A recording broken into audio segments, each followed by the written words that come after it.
السلام عليكم ورحمة الله وبركاته. من الحاجات اللي ممكن تشغل بال الناس كتير قوي سؤال مهم: هي المصارعة تمثيل ولا بجد؟ فأنا هقولك لأ، المصارعة بجد. هتقولي ازاي؟ ده أنا ساعات بشوف ضربات للمصارعين ما بتبقاش قوية، وساعات بيعملوا حركات غير منطقية ومع ذلك بيكملوا عليها الماتش. فهقولك ازاي. طب الناس اللي بيجيلها إصابات زي الكسر سواء في الرقبة ولا في الظهر اللي ممكن توصلهم لشلل أو تجيب لهم إعاقة، وفي ناس اعتزلت من المصارعة بسبب الإصابات دي، فهي كده مش تمثيل. هتقولي ازاي؟ طب انا شفت موقف لفينس ماكمان كان ركب عربيته الليموزين، وبعد ما ركبها العربيه فرقعت، والاسبوع اللي بعده ظهر عادي. واندرتيكر اللي دخلوه التابوت وبعدها ولعوا في التابوت بتاعه، ومع ذلك قام عادي ولا كأن في اي حاجه بعد كده. فهقول لك ما هو ده تمثيل. هتقولي اهو انت قلت اهو ان ده تمثيل، فهقول لك لا برضه مش تمثيل. هتقولي ازاي؟ ما تجننيش بقى يا عم، المصارعه تمثيل ولا مش تمثيل؟ هقول لك تمثيل في حاجات وحاجات لا حقيقيه. فتعالى بقى اشرح لك وافهمك المصارعه بشكل عام بتمشي ازاي. ما تنساش بقى اللايك والشير والسبسكرايب وتفعل زر الجرس، ويلا بينا.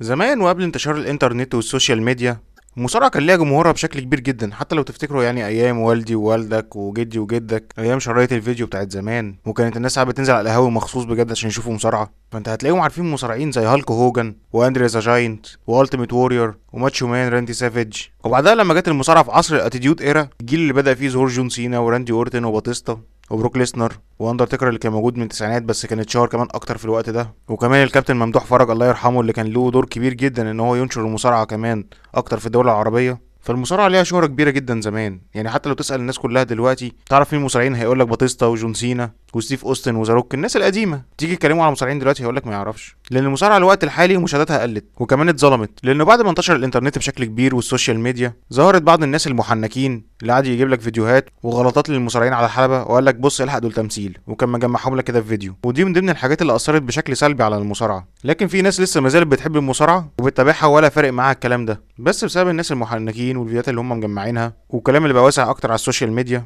خلى واحد زي مثلا انا اهو بحب المصارعه واتابعها زي ما هي بكل اللي فيها. حتى التوب فانز للمصارعه هم عارفين المصارعه ماشيه ازاي. فلما حد يجي يسالني يقول لي انت بتحب تتفرج على ايه، اقول له انا بحب اتابع المصارعه. يقول لي ايه ده، انت لسه بتتفرج على مصارعه؟ دي تمثيل يا عم.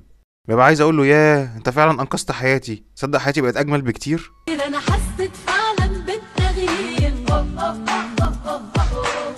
المصارعه مش تمثيل. التمثيل بيبقى في السيناريوهات والقصص اللي بيعملوها المصارعين بينهم وبين بعضهم علشان يحمسوا الجمهور الماتشات بتاعتهم اللي يلعبوها، وده من اهم العناصر اللي بتجذب المشاهد وبتخليه يستمر على مشاهده المصارعه بشكل اسبوعي ومستني ايه التطورات اللي تحصل بين المصارعين وبين بعضها في العداوه بتاعتهم.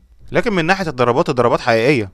يعني السوبلكس دي حقيقيه، النط من فوق الحبال ده حقيقي، السبير اللي بيعملها ايدج دي حقيقيه، الرمي والحتف والباور بومب كل ده حقيقي، ما عدا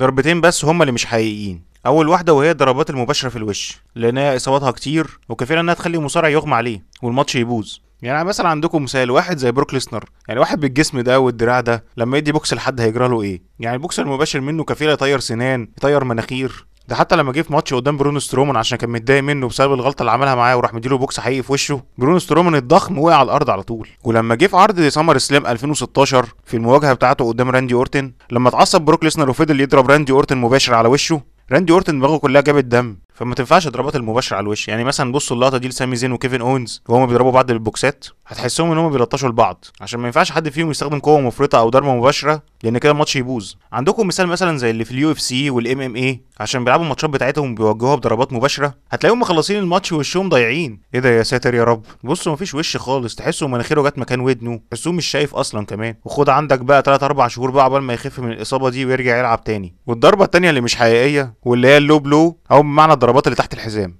دي اسمها مصارعة المحترفين الترفيهية. فمش معنى عشان سيادتك تتبسط المصارع يجيله عقم ولا إعاقة كفيلة تخليه يبطل مصارعة خالص. فاللي هو بالنسبة له ان شاء الله عنك ما اتبسطت انت هتضيعنا، لانها ضربة موت. هم لو عملوها متاحة في المصارعة مش هتلاحق بقى على المصارعين اللي كل اسبوع هتلاقي حد فيهم بيروح المستشفى بسبب اللي بيحصل له ده، فهيلاحقوا عليك ان هم يجيبوا لك مصارعين تانيين تاني منين. فالضربة دي لو اتعملت على الحلبة بيبقى باتفاق بين المصارع والتاني. وزي ما انت شايف مثال الدبليو دبليو اي عندها 3 عروض في الاسبوع، وكل عرض هتلاقي فيه نفس المصارع بيظهر عادي.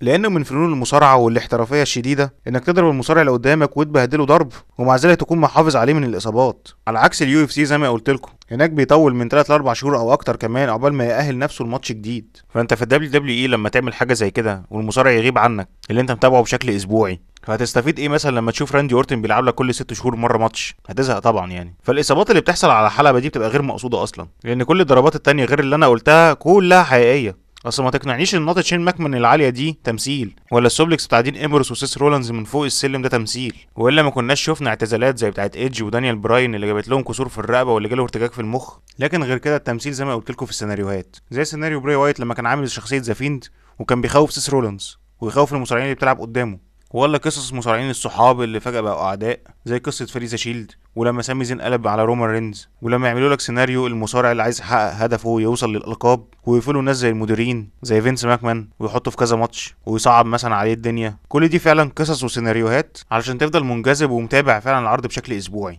وتشوف ايه اللي هيحصل كل شويه جديد، لانه من غير جزء السيناريوهات ده هتلاقي الدنيا سبهلله، مين ده وبيلاعب مين ده وليه وازاي وجم منين، وهتلاقيها قلبت سمك لبن تمر هندي. وساعتها لو حصلت اصابه للمصارع السيناريو اللي هو ماشي عليه ده او القصه اللي هو ماشي عليها عشان يلعب عليها الماتش بتاعه بيكون وقفت او باظت. فكده بقى انا عرفتكم يعني ايه مصارعه، والمصارعه مش تمثيل في الضرب، المصارعه تمثيل في القصص والسيناريوهات اللي بيعملوها. وبكده هنا نكون خلصت، ولو جه اي حد قالك المصارعه تمثيل انت كده خلاص عرفت هترد عليه تقول له ايه. سلام عليكم.